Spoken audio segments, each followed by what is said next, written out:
يجي بابا. فطرنا ماما زي ما انتم شايفين الدنيا طبعا. يا ماما نعم بصي اهو بس يلا نروح بابل وين. ايه انا بابل وين. انت بابا نويل؟ طيب بصي عجينة فلافل وانت حسن؟ انا خليته قديمة لا، أهو. بنعملها بالطماطم والطحينة. فول يا سيدي، والله ريحته جميلة أوي. تاكلوه في الهنا. الله يعينك.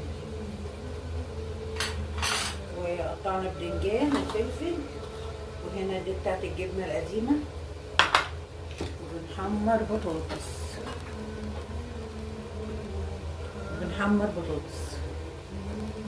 تمام، يلا بقى نكمل الفطار مع بعض. السلام عليكم ورحمة الله وبركاته. ازيكم يا بنات؟ عاملين ايه؟ يا رب تكونوا في اتم صحة واحسن حال. يا مساء الخير والهنا والسعادة والرضا من الرحمن والرزق الواسع عليكم وعلى بيوتكم واولادكم، اللهم امين يا رب العالمين. بتعملي ايه يا اوشا؟ بنحضره فطار يوم الجمعة. هو فطار وبعد كده يعني يعتبر غدا، لانه بيبقى بعد الصلاة. يعني مش عارفة، احسبوه وشوفوا انتوا بتحسبوا ايه. هو فطار بالنسبة لنا. المهم توكلنا على الله كده، وزي ما انتوا شايفين اول حاجة هنبتدي الفيديو بتاعنا بالصلاة على الرسول. اللهم صلي وسلم وبارك عليك يا حبيبي يا رسول الله. تاخدوش في بالكم انا هنا بتخانق معاهم والله العظيم بجد. المهم قعدت بقى حضرت فطار شعبي قمر قمر قمر. بصوا كان شغل فاخر من الاخر كده، وبالذات طبق الجبنه القديمه ده شيء يعني اساسي في فطار يوم الجمعه. يا اما رنجه يا اما فسيخ مع الرنجه كده يعني. بس نادر قوي يعني ما نعمل فسيخ ورنجه، لان ولادي ملهمش في الاكله دي قوي. لكن انا بقى يا نهار ابيض، ادمان ادمان. مش عارفه البوتاجاز كان هادي زياده عن اللزوم لدرجه اني شكيت ان الانبوبه اصلا هتخلص، وانا لسه مغيراها. يعني مش عارفه في ايه، كانت النار بارده بشكل حمرت لي البطاطس بعد ما كانت هتشلني. المهم قلت اوضب بقى حواليها كام حاجه كده، ما انا مش هتن واقفه وما بحبش اتن واقفه استنى حاجه. ففضيت كده الفول، ما دام عامله الجبنه القديمه بالطحينه وكده. فالفول لما بيبقى بالطحينه بحسه تقيل، لكن زيت وليمون وملح يا سيدي بيبقى بصوا شغل فاخر من الاخر. وكمان ممكن تعملوا له طماطمايه وقرن فلفل على النار كده بفصين توم. بصي هتاكلي عجميه، اقسم بالله هتاكلي عجميه. بس عشان انا كنت عامله الجبنه القديمه بالطماطم، فما حبيتش بقى كل حاجة تبقى ايه يعني بصلصة بقى وبتاع، لا. يعني خلي الاكل خفيف خفيف كده. وكان عندي خصاية مسكتها نضفتها وخليتها زي الفل، وحبة جرجير. بصوا الاكل اليوم الجمعة ده لازم خضار، والله يوميا يعني. بس ايه يعني عشان بيبقى الكل ما يتجمع كده، مش كل واحد بيفطر لوحده، لا. فالمهم وطلعنا حبة كهرمان من بتاعنا كده، حاجة سكر سكر اهو. البرطمان كمان الحمد لله. وهنعمله حبة شاي بلبن للي بيحب الشاي بلبن، وهنعمله شاي للي بيحب الشاي زي كده. يعني انا ماليش في الشاي باللبن خالص، لا انا ولا نورة ولا مكة. فامال وبابانا وحسن بس اللي شربوا شاي بلبن، والباقي شاي عادي. انا بحب اللبن في النسكافيه، في اي حاجة تانية يعني يدخل في الحاجة ما بحبش اشربه كده.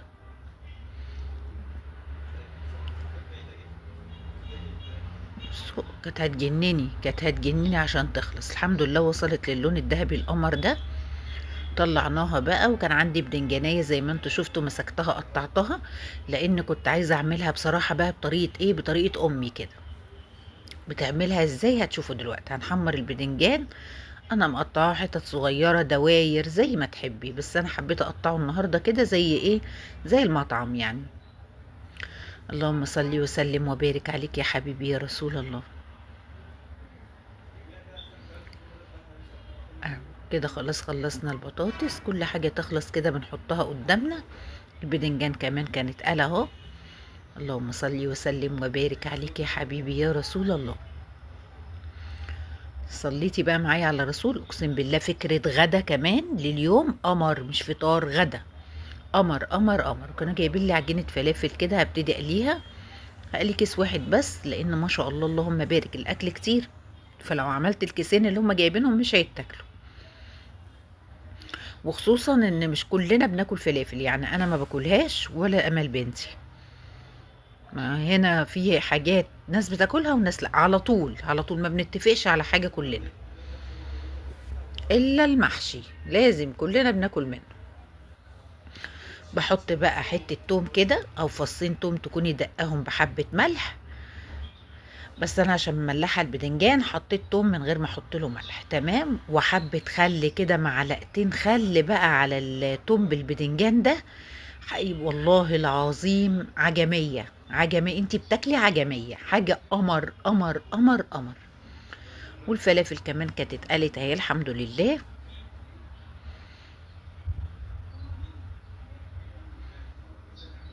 بس العجينه النهارده ما كانتش عجباني خالص، كانت عامله كده بتعمل اشكال فرعونيه او فضائيه، بلاش فرعونيه، فضائيه. هنقلي بقى كام قرن فلفل كمان، عشان ايه يبقى الفطار كده كامل متكامل من كله.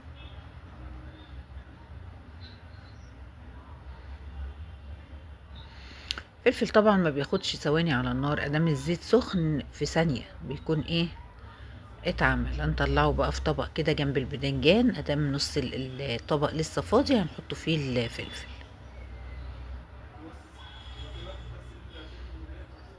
بس كده. واحط عليه بقى رشة ملح، الفلفل بس مش هرش على البدنجان لان البدنجان انا مملحاه قبل ما اقليه.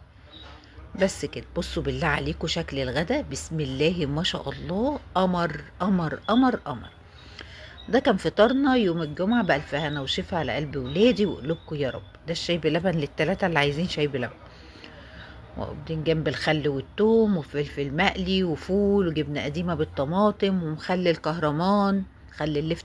إذاعة القرآن الكريم من القاهرة.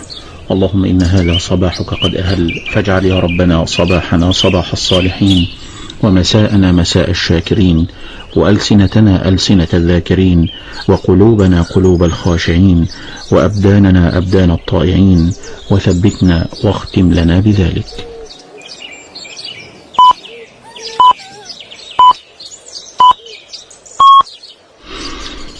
تمام 7 في إذاعة القرآن الكريم من القاهرة.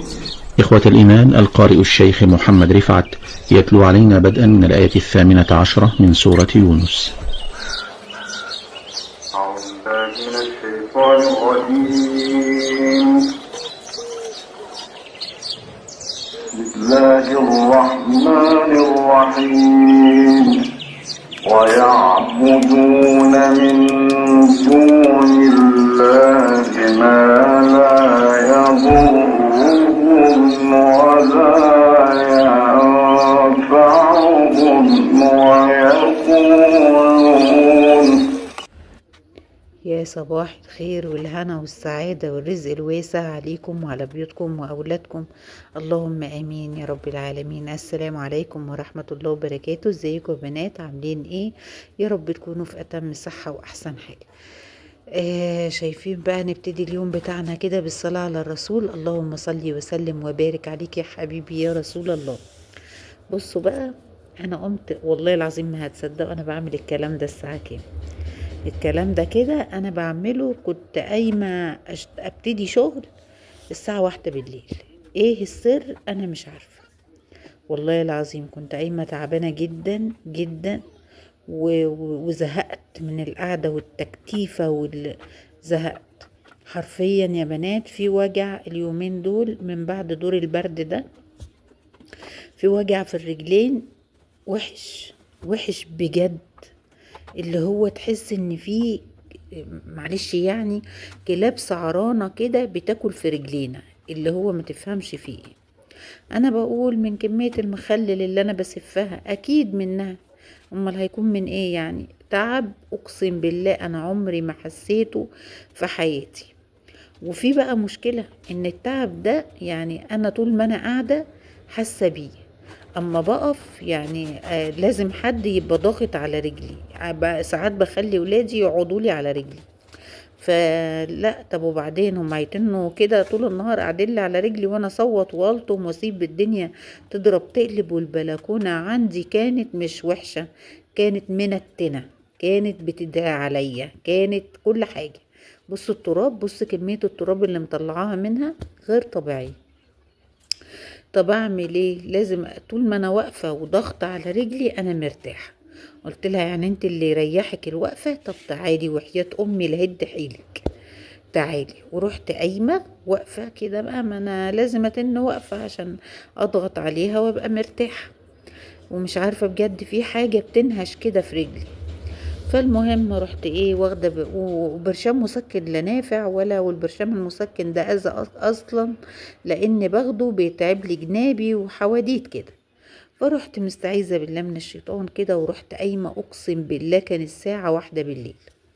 ورحت قايمه، حتى انا هحط لكم مقطع الغدا اللي هو كان قبل كل الموال اللي بيحصل قدامكم ده. ومش متشجعه بقى، جايبه شرشوبه جديده اللي هي القماشه دي. كان في اخت من اخواتي كاتبالي غيري الشرشوبه وهاتي القماشه. ربنا يبارك لي في عمرك بجد. يعني طلعت القماشه دي يا بنات، اللي هي الشرشوبه القماشه دي شرشوبه وفيها فوطه فايبر كده. جايباها بكام؟ جايباها ب38 جنيه. بالعصايه بالشرشوبه. الشرشوبه لوحدها مش فاكره 17 حاجه كده، والله ما انا فاكره. المهم ان هي كلها عامله 38 جنيه بالعصايه بكله. بصوا حاجه كده عسل، بتنظف وبتلم لو في اي ترابه في الارض بتلمها، بصراحه قمر. وغسلت بيها الجدار كله. كان عندي بقى كام مشايه كده وكم عتب قديم كده عايزه ارميه، والله ارميه. عايزه اديه للحارس تحت ياخده ويغسله كده ويحطه في الدخله بتاعه العماره، اي حاجه يعني، او يستفاد بيه هو، يا اما ايه ارميه يعني. خلاص انا ايه مش محتاجاه. فمسكتهم كلهم نفضتهم كده وحطيتهم على السور زي ما انتوا شفتوا. ومش عارفه ايه كركبه، لازم يبقى في جزء في البلكونه عندي كده مليان كركبه، سلالم على عدة أبو حسن على حاجات يعني. مش عارفة الجزء اللي هناك ده. حتى بصوا والله ما قدرت أرفع الحاجات دي كلها وافرش تحتيه. قلت لا أنا كفاية عليا كده، وبخلي أي حد من الولاد إيه يعمل بقى الدنيا دي. أنا سيقت تحتيهم ونضفت وكل حاجة، بس بصراحة ما كنتش قادرة خالص. بصوا أنا كنت بعمل إيه، والله ما كان في نيتي أصلا إن أنا أصور. وبعدين قلت ايه، لا وانا انزل في فيديوهات من اللي عندي قبل كده، لا انا عايزه اعمل حاجه بقى جديده كده وايه، وانزلها معاكم واشارككم يومي ونشوف احنا عملنا ايه. طبعا انتوا عارفين ان انا كنت حاطه السفره هناك عند الستاير كده قدام التلفزيون. فكتير منكم ايه في عجبه النظام، وفي قال لي لا النظام الاولاني كان احسن وكده. فقلت ايه كمان قبل دخلة رمضان كده اظبط الدنيا زي ما كانت متظبطة. وبالمرة كده كده انا حاسة ان الدنيا مليانة تراب وعايزة انضفها. فقلت ايه بنت امي كده يعني توكلي على الله وشقلبي الدنيا كده. وهو زي ما انتوا شايفين يعني اللي انا هعمله معاكم ده النهاردة اللي انا عملته في يومي حرفيا. وطبعا الباقي بقى هنكملوه في روتين بكرة ان شاء الله. بس خليكي بس معايا، الروتين مشجع جدا وهيحفزك ويخليكي تقومي كده تشقلبي الدنيا، تقلبيها عليها وطية وتمسحي وتلمعي. والله العظيم قسما بالله يا بنات، قسما بالله انا ما بغير كرسي من مكان لمكان بحس بطاقة وبحس بتغيير للنفسية، كل حاجة طيبة وكل حاجة حلوة كده. مش عارفة يعني أنا بحس بكده بصراحة. فربنا يديم علينا النعمة يا رب. زي ما انتوا شايفين كده مسكت الدنيا بقى لمعتها وظبطتها. والحصان ده بقيت عملت عليه جلانس كده، وقعدت برضو لمعته وظبطته اهو على قد ما، مع ان عندي بليد جيلي والله، بس انا نسيت بقى ما تعرفوش. كل البيت كان نايم، ما كانش معايا غير كوكي. كانت حبيبة قلبي صحتها عشان تاخد العلاج. الحمد لله الحمد لله، ربنا يشفيها ويعافيها يا رب. رحت سابوها تحت الملاحظة. آه يوم واحد، قعدت يوم واحد بطوله كده، حتى يمكن ما كملتوش يعني في المستشفى. وبعدين طلبوا مننا اشعاعات وحاجات، ف يعني ايه، ربنا المستعان. فطلعنا بقى نشوفوا ايه الدنيا كده ونظبطوا حالنا، وبعدين نبقوا ايه، نعملوا المطلوب مننا بإذن الله. مسكنا بقى وقلقت كمان عليها بصراحة ان انا ادخلها في اشاعة وفي دنيا، مش عارفة، بس اللي في الخير يقدمه ربنا. اهو بنفض بقى كده كل حاجة قبل ما احطها في مكانها. الترابيزه دي انا بحطها جنب الكنبه هناك كده، وبحط عليها مفرش، وبحط بوكس صغير كده فيه بقى ايه، فيه الشواحن، فيه السبحه بتاعتي، فيه حاجات صغيره كده انا بقعد اقرا فيها، في كتاب او كتابين بنقعد نقراهم كده. يعني انا ايه، بحب الحاجات دي تبقى في بوكس كده جنبي. القصافه بتاعتي، المبرد بتاع الضوافر، الحاجات الايه الخاصه بيا تبقى جنبي، لان انا ببقى قاعده كده، ببقى عايزه اقص ضوافري، اعمل ابردها كده، عايزه اقعد اسبح، امسك سبحه من بتوعي ومع نفسي. يعني ايه، بحب اقعد في الركن ده بقى بعد ما اخلص شغلي كده، تبقى كل حاجتي جنبي، المفكره اللي انا بكتب فيها، الحاجات اللي انا عايزه اجيبها، كتاب من اللي بقراه، اي حاجه اي حاجه. وطبعا اختكم يعني ما بتقراش معلومات ولا حاجه مفيده، بتقعد تقرا قصص وكلام فاضي، بس بحب الحاجات دي يعني. بحب بقى ايه، امسك موبايلي كده وابقى قاعده مثلا محتاجه الشاحن يبقى تحت ايدي كده. يعني نشوفه، هي دي حياتي، هو ده الركن بتاعي كده بالليل وانا قاعده بقى مع نفسي، اظبط بقى الدنيا زي ما كان. بصوا كان عندي كوم غسيل محطوط في الطرقه قد ايه، محضراه بقى عشان هحط ايه دور في التاني كده في الغساله. بس طبعا بعد ما نسيبها يعني تريح، يعني انا بغسل دور وبسيب الغساله تريح ساعه او اتنين، وبغسل دور كمان كده. ربنا يديم علينا النعمه يا رب. انا ليا كل يوم 3 غسلات، 3 دورات في الغساله، ابيض والوان وغامق، يوميا على الله.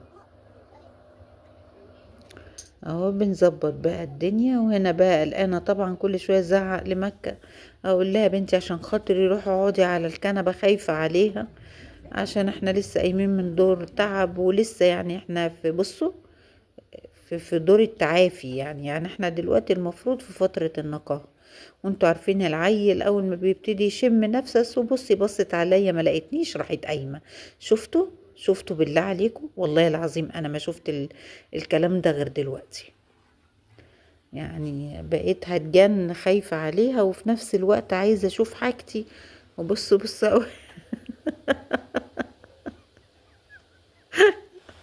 والله ما صدقت والله يا كوكي عسولة حبيبي. بص هزعقلك، قلت لها بتعملي ايه؟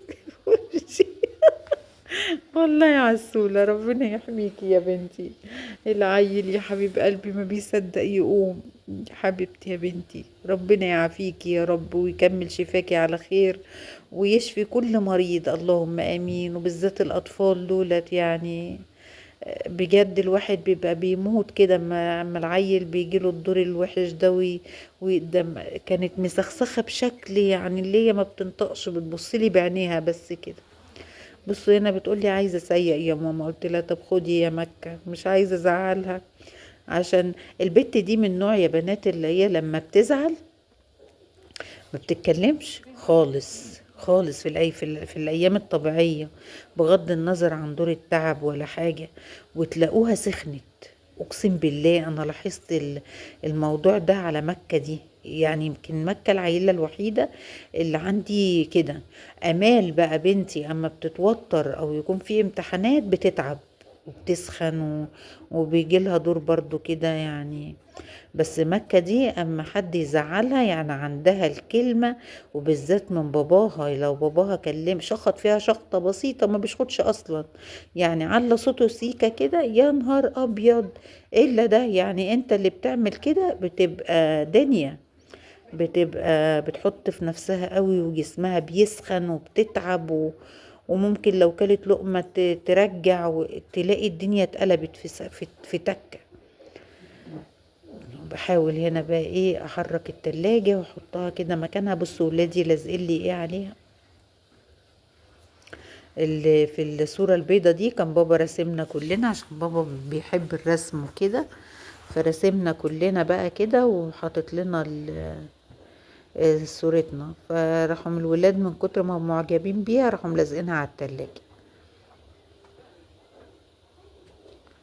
اهو. بس رجعتها بقى مكانها، وطبعا مش هشغلها دلوقتي خالص الا ايه اما يعني ترتاح كده بتاع 3-4 ساعات كده.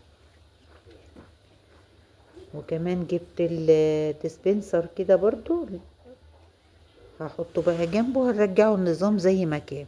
بس طبعا انا لوحدي وبالليل والكل نايم وبابانا في شغله، ربنا يقويه يا رب ويعينه ويرزقه برزقنا يا رب، ويرزق كل اب برزق بيته وولاده، ما يكسر عين اب قدام عياله ابدا ابدا. هو حبيبي بقى في شغله، فطبعا انا ايه في حاجات مش هقدر اعملها زي النيش ان انا اجيبه هنا جنب التلاجة، مش هقدر لوحدي طبعا فمش هينفع. فانا هعمل بس اللي اقدر عليه، وباقي الحاجات هسيبها بقى ايه لما سونا يصحى او بابانا يجي بالسلامة يبقى ايه يعملها هو معايا وكده. فهو مسحته ولمعته وظبطت الدنيا كده، وبرضو ظبطوا لي الكهرباء بتاعت الديسبنسر عشان كده الفيشة بقت بعيدة، فيعملوا له وصلة بقى ولا يشوفوا هم هيظبطوه ازاي. اللهم صل وسلم وبارك عليك يا حبيبي يا رسول الله. طبعا انا هنضف بس وهلمع الارضية وهظبط كل حاجة. قناة وسبسكرايب حاضر، وحبكم هما كمان بيحبوا. كل لما الله يخليكي يا قلب ماما، ربنا يطول لي في عمرك يا كوكي. انتي بتدخلي في الخط فجأة كده انا بتفاجئ. طيب ماشي. المهم ايه ابتديت المع كده، هحط هنا بقى عند التلفزيون كده الكرسيين بتوع الصالون، وهحط ترابيزه كده في النص. بس طبعا انا ايه يعني عشان لسه النيش عايز يتنقل من مكانه، فاللي هقدر اعمله دلوقتي زي ما انتوا شايفين كده ان انا لمع العفش كله واظبط الدنيا لحد بقى التاتش الاخير. هنشوفوه برضو مع بعض باذن الله، بس ايه في فيديو تاني بقى. اوعي تقولي لي بعد كل الهلكه دي ما قمتيش كده تشجعتي وظبطتي بيتك وظبطتي دنيتك كده. تسلمولي يا رب على كل دعوة طيبة وكل سؤال سألتوه على كوكي، ربنا ما يحرمني منكم أبدا أبدا أبدا يا رب. جعلكوا دايما كده سند وظهر ليا. وتسلمي جوجو حبيبة قلبي، اطمئني هي تمام والله بقيت بخير، وعايزاكوا كلكوا تطمئنوا اسم اسم. والله يا بنات الفيديو بتاع امبارح انا ما ذكرت اسماء اخواتي، ده الفيديو ده من اول ما ابتديت القناة الكبيرة. فهي حبيبة قلبي انا ممكن انتي ما تكونيش كنتي يعني لسه اشتركتي عندي عشان كده ما قلتش اسمك، او اكون سهى عليا. وعلى العموم زوزو اسماء حقكوا عليا وببوسكوا 100 بوسة. ربنا يا رب يديمكم نعمة في حياتي كلكم كلكم. كل اخت ليا في القناة ام اسامة انا كمان بعشقك، كل شوية تكتب لي انا بحبك، انا بحبك اكتر 100 مرة مين والله. جاي في بيتنا؟ خاله حمو ان شاء طب الله ليه مش بيجي؟ هيجي والله. مش بكرة كل شوية، انا عايز دلوقتي. طب انا اعمل له ايه طيب؟ وليه يرجع دلوقتي؟ حاضر انا كان في بنكلمه نقول التليفون له يقول لي تعالى. ايوه ولا هم بكرة ترجع دلوقتي. حاضر حاضر حاضر. لو سمع كنت بتقولي كده. حاضر. ولا يا حمو، مش خاله حمو ولا يا حمو، اقول له ولا يا حمو. طيب ماشي.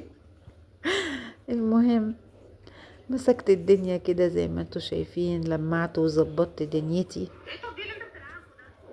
تسهتين. انا كنت بقول ايه يا بنتي يا مكة انتي، اقسم بالله بجد يا بنات، كل اخت فيكم انا بعشقها وبحبها جدا، واخواتي اللي داخلين معايا جداد من الاردن، انا فرحانه جدا.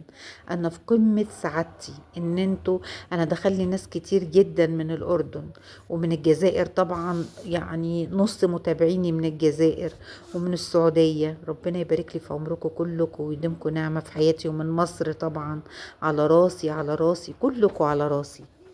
ربنا يديمكم نعمة في حياتي. اللهم صل وسلم وبارك عليك يا حبيبي يا رسول الله. بصوا بجد انا فرحانة بالشرشوبة الجديدة دي بشكل، لانها بتنظف، دي اهم حاجة في الحياة. بجد بتنظف بتخلي الدنيا قمر. يعني انا بكنس وبلم الحاجة كده، وساعات بقى بيبقى فيه، مش ساعات ده اكيد بيبقى فيه ترابة طارت كده ولا كده، رملة بتاع، بتلم الدنيا وبتخليها زي الفل. اللهم صل وسلم وبارك عليك يا حبيبي يا رسول الله. خلاص لمعنا بقى، وطبعا انا مسحت الجزء اللي هناك ده، وكان فكري ان الشرشوبة ايه بس اللي واكله دماغي دي، ان الكاميرا شغاله، وللاسف ما كانتش شغاله. ما فضلش بقى غير الكركبه والحاجات اللي على السفره، اهو بلمها كده وبحط كل حاجه في مكانها. وبرضو في اخت لينا كاتبالي ان فعلا والله فعلا عندك حق، المفروض هم عرايس وما يعملوش كده ابدا، بس مش عارفه. اقسم بالله انا ما عارفه اولادي بيعملوا كده ليه. انا تعبت والله تعبت، ده ما كانوش كده. اقسم بالله ولادي دول ما كانوا كده ابدا. كانت لو في واحدة فيهم ركنت حاجة جنبها التانية تبرق لها التانية، وممكن يحصل مشادة، يعني لا دي مش مكانها دي. ايه اللي جرالهم العيال انا مش عارفة. العسل ده وبطاطس محمر. خلصنا كده، تمام خلصنا. ندخل على ايه؟ على المدعكة. دي اسمها المدعكة، ملهاش اسم تاني غير كده. اللهم صل وسلم وبارك عليك يا حبيبي يا رسول الله. كان عندي حبة مواعين سكر، ربنا يديمهم نعمة يا رب يا رب يا رب، يديمهم نعمة ويحفظها من الزوال. انا النهاردة في اليوم ده عملت محشي. بصوا بقى قاعدة اهوت بفطر منه، مش يعني الساعة كام دلوقتي؟ الساعة 2. كان باقي بقى كام صوبع كده قاعدة باكلهم والله. اللهم صل وسلم وبارك عليك يا حبيبي يا رسول الله. صليتي بقى معايا على الرسول؟ قومي انت كمان كده حبيبتي، قومي من الدفا ده. انا عارفه ان انت بتسمعيني دلوقتي وانت تحت البطانيه، وحياة ربنا انا عارفه.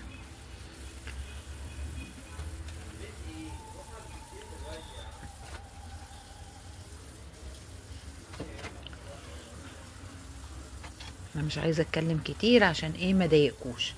اما كان في كمان البت مكة بنتي مش بتاكل محشي ورق العنب، لان انا هعمل معاكم النهارده محشي ورق عنب.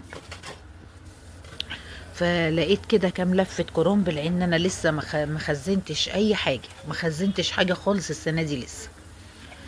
فكان عندي كام ورقة كرنب كده كانوا باقيين من قبل كده ما عملتهمش. مش عارفة ايه السبب، الرز بقى ما قضاش، الحلة كانت اتملت، الله اعلم. فقلت اطلعهم كده واجربهم، ايه يمكن تاكل يمكن. ولا اكلت ولا عملت، وانا اللي باكلهم دلوقتي.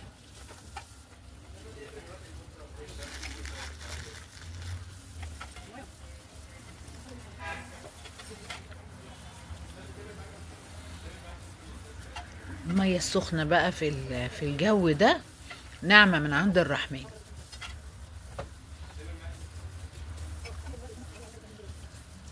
تغسلي المواعين كده تبقي مستمتعة وانتي بتغسلي المواعين.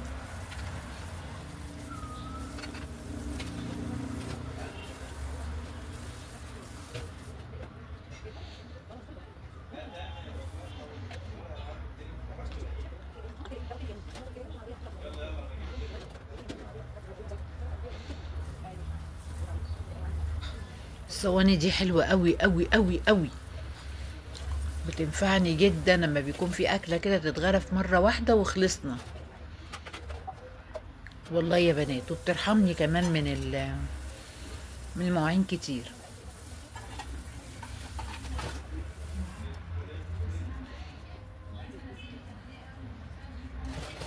هنعمل حبة محشي مع بعض النهاردة. قمر قمر. اللهم صل وسلم وبارك عليك يا حبيبي يا رسول الله. الجو النهارده الحمد لله الحمد لله كويس، الحمد لله معدول كده. هو في لسعة سقعة، هي مش سقعة يعني تلج، بس ماشي، مفيش مطرة وبهدلة وكده، الحمد لله. انا اللي زعلانة قوي، كان عندنا في عند شباك اوضة النوم عندي، لما تيجي تفتحي الشباك كده كان في شجرة جميلة جدا جدا، وكل يوم الصبح تصحي على زقزقة العصافير. كمية عصافير كانت في الشجرة دي يا بنات بالملايين، ويمام وحاجة جميلة كده، وتصحي بقى الصبح على الزقزقة بتاعتهم. والله يا بنات للأسف قمت النهاردة لقيتهم شايلينها. ايه السر؟ جدرينها جايبينها من جذورها. ايه السر؟ والله العظيم ربنا يعني بجد مش مسامحاه اللي عمل كده، والله بجد مش مسامحاه. قال ايه؟ كانت حاجبه الرؤيه عن الناس. طب رؤيه ايه يعني؟ لازم الناس تبقى واقفه في البلكونه شايفين الشارع؟ هيشوفوا ايه في الشارع يعني؟ بالله عليكم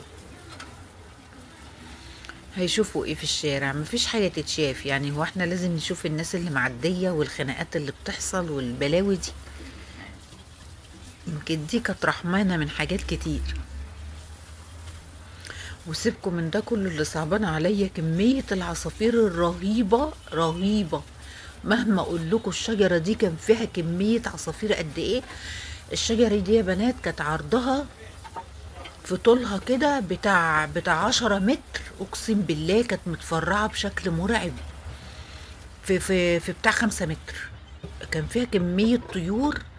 راحوا فين بقى كل دول يا عيني؟ وهدولهم بيتهم في السقعة دي يعني شيء مقزز. اكيد الراجل اللي قصها ده والله مش يعني، انا واحدة من الناس مش مسامحاه والله بجد يعني. هد بيوتهم وحاجة يعني ممكن تكاد تكون بقى يعني الكلام اللي بقوله ده هايف بالنسبة لناس كتير، بس لا فكري فيها كده، اما يكون طير في السقعة ده وطير ضعيف جدا وما يعني ويروح كده لا بيه ما عندوش عش ولا شيء مقرف. يلا الحمد لله، ربنا يعديها على خير يا رب. الحمد لله، ربنا يصلح حالنا وحال الجميع يا رب. مسكت كده خلاص، خلصت هنا بقى المواعين. يا رب يا اوشا ما تجيب لنا مواعين من ورا تاني. لا خلاص ادام غسلنا الحوض كده. انا هنا كنت بغسل بقى كده وهم هيجيبوا لي اطباق مش عارفه بقى. بصوا حصل لي هنا ايرور اهو. بصوا حد جاب لي اهو كوبايه نسكافيه وطبق. هتجنن انا بقى في اللحظه دي يعني. خلي عندكم دم بقى، انا خلاص وصلت لايه للمرحله اللي انا بحبها. محدش يجيب لي حاجه. بصوا جابوا لي حاجات اهو، مش بقول لكم انا. يلا ربنا يصلح حال الجميع يا رب.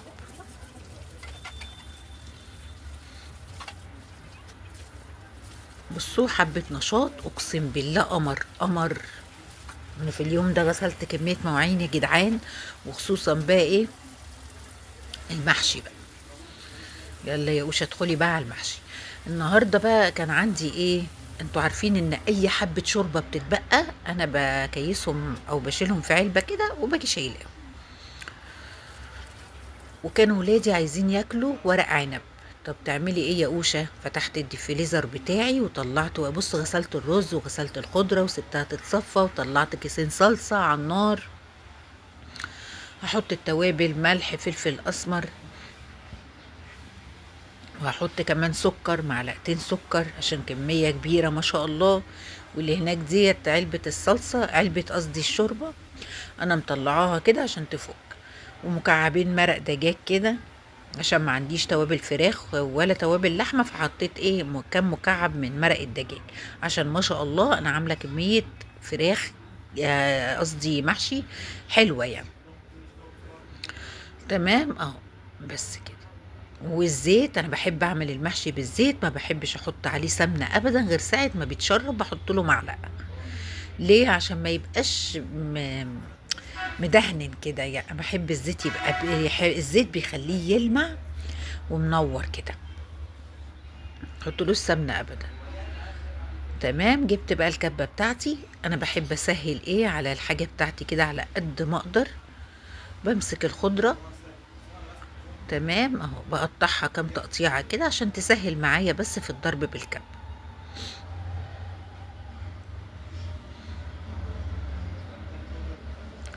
تمام. بحب احط برضو على الخضره من فوق كام بصلايه كده، قطعه بصل، عشان تتقل الخضره لتحت، فتخلي السكينه تفرمها. فاهمني؟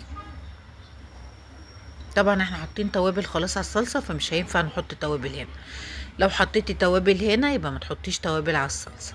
تمام. انتوا عارفين ان انا بحب المحشي يكون ايه، ني في ني كده. نتوكل بقى على الله، ونجيب بقى يمين وشمال كده لحد ما الكبه بتاعتنا تضرب لنا ايه حبه البصل بالخضره بتوعنا. وكل كده ما تضرب حبه اجي مزوده. تمام. اللهم صل وسلم وبارك عليك يا حبيبي يا رسول الله. صلي معايا على الرسول وزيدي النبي صلاة. ربنا يبارك لنا في بيوتنا يا رب، وفي حاجتنا وفي دنيتنا وفي ولادنا أهم حاجة، ويصلح حالهم ويجعلهم دايما من تفوق لتفوق بإذن الله، ونشوفهم في أعلى المناصب. وأهم حاجة ربنا يبعد عننا كلنا شر المرض وشر ولاد الحرام. اللهم آمين يا رب العالمين. بصوا كده يعني ايه، بحاول بقى اساعدها يعني. اما الاقيها لسه اللي فوق مش واصل بحاول اوصله، بزود بقى الكمية بتاعتي واقطع باقي البصل وخلاص كده. اكمل بقى ايه فرمة. يا سيدي يا سيدي خلصنا. ننضف بقى مكاننا واروح على طول اشطف القطاع عشان خاطر ما يبقاش في عندي اي حاجة. بصوا يعني انا هنا خدت غطا الكبة وهروح اشطفه وهصفيه، وهاخد السكينه برضو وهشطفها. بصوا بوريكم الخضره، بقول لكم بسم الله ما شاء الله راحت ايه عجميه. ده ما بتشطفش فبديله مسحه كده. وبرضو الهاند بلندر اللي هو الماتور ما بتجيش جنبه بالميه خالص، بلمعه وبشيل كل حاجه مكانها عشان ما الاقيش الدنيا راحت عليها واطيها تاني وانا واقفه. كنت مشغله هنا فيلم افواه وارانب، وقاعده بقى ايه بحبه جدا اهو. مسكت الرز طبعا اللي احنا مصفيينه غسلينه وراكنينه ومصفيينه، فراح ايه بقى يعني ناشف خالص. والخضرة برضو احنا مصفيينها ومعاها البصل. بصوا البصل كأنه لم يكن يعني، كأنه مش موجود اهو. بدعكوا بقى كده بالرز والصلصة بقى. انتوا عارفين بقى لو انا ما عنديش صلصة في التلاجة باجي ماسكة كام طماطمايه على قد الكمية اللي انا هعملها، وفي الكبة مش عصير، في الكبة، وبيتقطعوا قطع صغيرة كده. وبصي تحفة، أحلى محشي في الحياة هو المحشي الني في ني ده.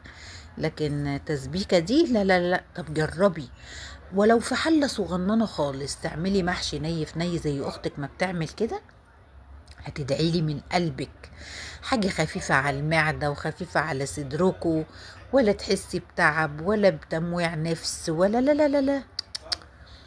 ده بقى ورق العنب، اخر حبة ورق عنب كانوا عندي شفتوا، مع ان كنت عايزة اسيبهم لرمضان بس ولادي طلبوا محشي ورق عنب، ما كانش في الحسبان قسما بالله.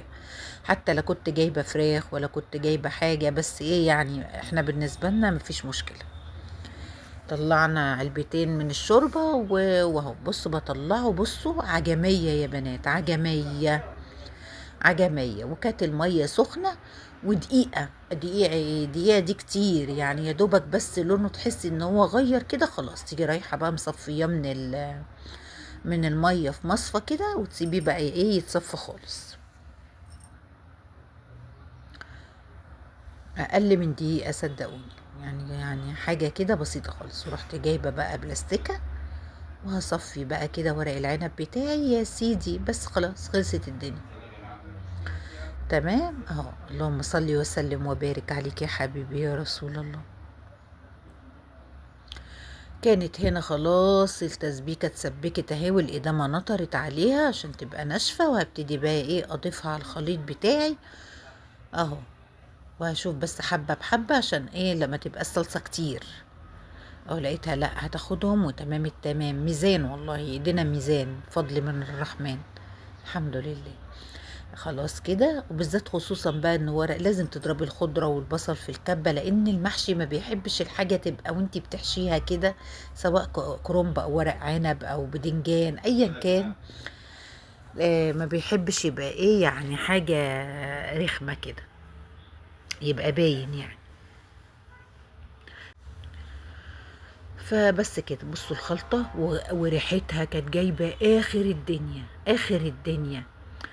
لو عندك بقى شوربة بط او بطاية وتعمليها عسل، ولو ما عندكيش رضا وفضل وعدل من عند الله. اهي اختك عاملاه اهو على حبة الشوربة اللي كانت شايلاهم، وايه قمر قمر. هنا بقى كان الورق العنب ده في جزء منه انا شايلاه بالعيدان بتاعته. ليه يا اوشا؟ والله العظيم ما انا عارفه، ممكن يكون كسل. فرحت ماسكاهم كده، ناديت على نواره قلت لها بصي حبيبي انتي بالمقص بقى شيلي لي العيدان واديني انا ايه سلكي لي الورق وشيلي لي العيدان، لان انا عشان اقف يعني اسلك انا الورق. بصوا اكتر حاجه بتغيظني في ورق العنب ده تسليك الورق. ما ياخدش مني ربع ساعه نص ساعه في حشوه، لكن ان انا اقعد انا اسلك الورق وبعد كده احشي لا لا ده ولا 3 ساعات اهو. خلاص يعني في ثانيه ان شاء الله نكونوا مخلصين، في ثانيه الا ثانيه. طبعا انا بعمل معاكم بس كام واحده كده، وبعدين هدخل انا بقى ايه اعيش حياتي اعيش حياتي. واحنا عايزين حله صغننه على قد بس ايه غدانا كده او عشانا بقى كمان، لان الوقت ده كانت الساعه 7. مش ده اللي انا بعمل فيه لا، يعني على ما المحشي بقى استوى، لان احنا كنا فاطرين بعد الصلاه، فبنتاخر بقى على راحتنا في الاكل. اللهم صل وسلم وبارك عليك يا حبيبي يا رسول الله. وقفت بقى نوارة جنبي كده، ربنا يديها الصحة يا رب طول العمر. وقفنا بقى كلمة في حدوتة كانوا خلصوا، بس انا هعمل برضو حبة كده وهقول لها نوارة انا مش قادرة اقف عشان ظهري، تعالي بقى ايه نقعد جوه قدام التلفزيون كده ونعيشوا حبيبتي حياتنا مع بعض. اللهم صل وسلم وبارك عليك يا حبيبي يا رسول الله.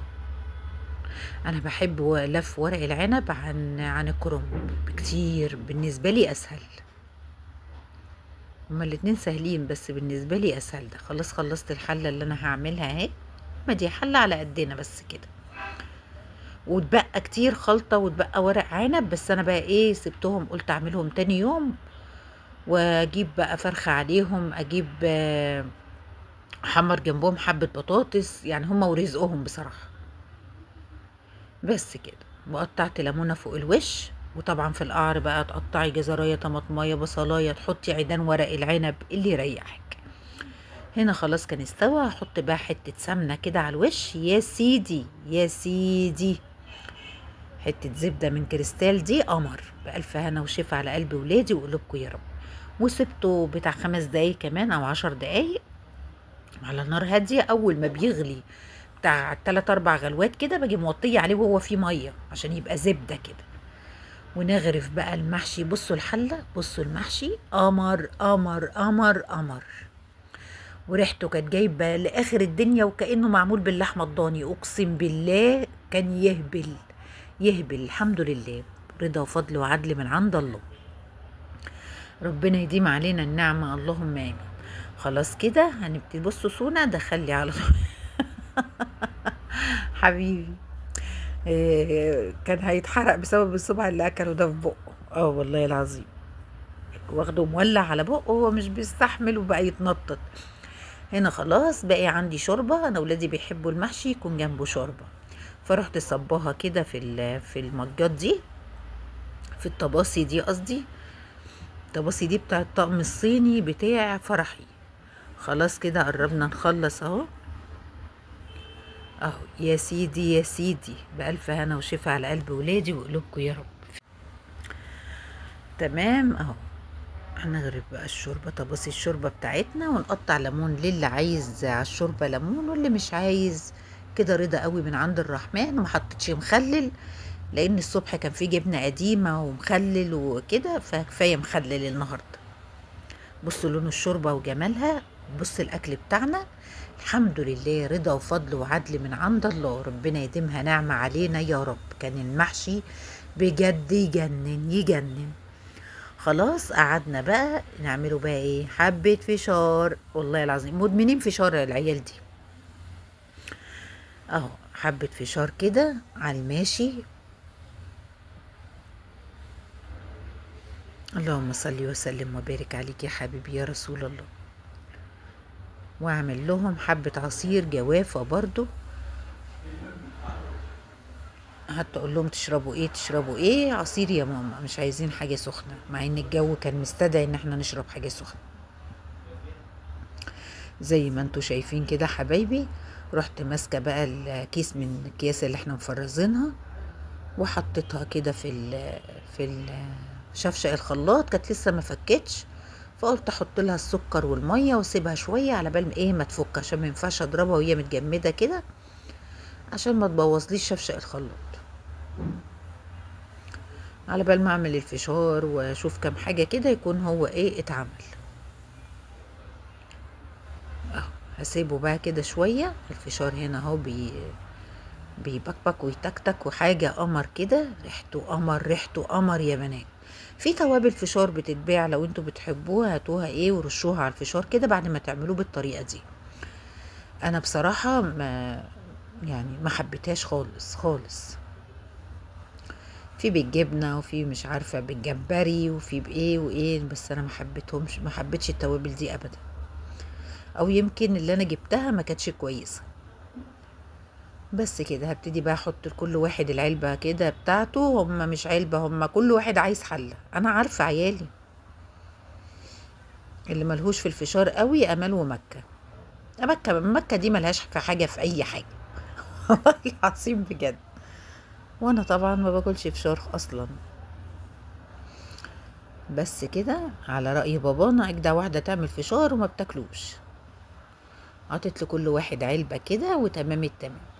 نروح بقى نحاول نفك العصير عشان يشربوه مع الفشار على قد ما نقدر، يمين في شمال، واسيبه شويه يفك وارجع له تاني، وهكذا لحد الحمد لله ما فك. بس لقيته متجمد جامد جامد، فخفت فركنته تاني. بخاف على الحاجز لا يجرى لها حاجه، والحاجات دي ما بتتجابش بالساهل والله يا بنات. الحمد لله على كل حال، ربنا بس يديم نعمته علينا.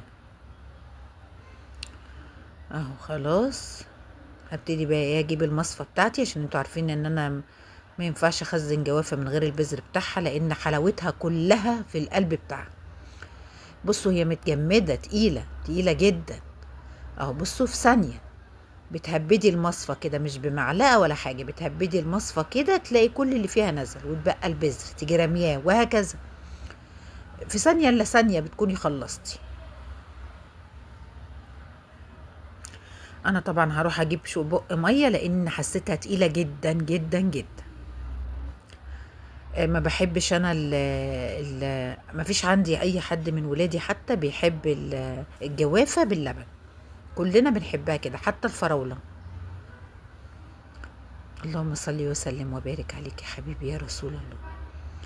خلاص يا اوشا، ونشطف بقى حاجتنا وننضف حاجتنا كده، والخلاط برضو يتلمع ويتحط في مكانه، كل حاجه عشان تطلعي من مطبخك وانت واقفه قاعده تشربي كوبايه العصير تبقي منشكحه كده. بألف هنا وشفا على قلب ولادي وقلوبكم يا رب. وبتمنى من الله ان الفيديو بتاعي النهارده يكون خفيف على قلوبكم، واكون ضيفه خفيفه على قلوبكم كده. وبألف هنا وشفا على قلب ولادي وقلوبكم. واشوفكم في فيديو جديد ان شاء الله. باي باي.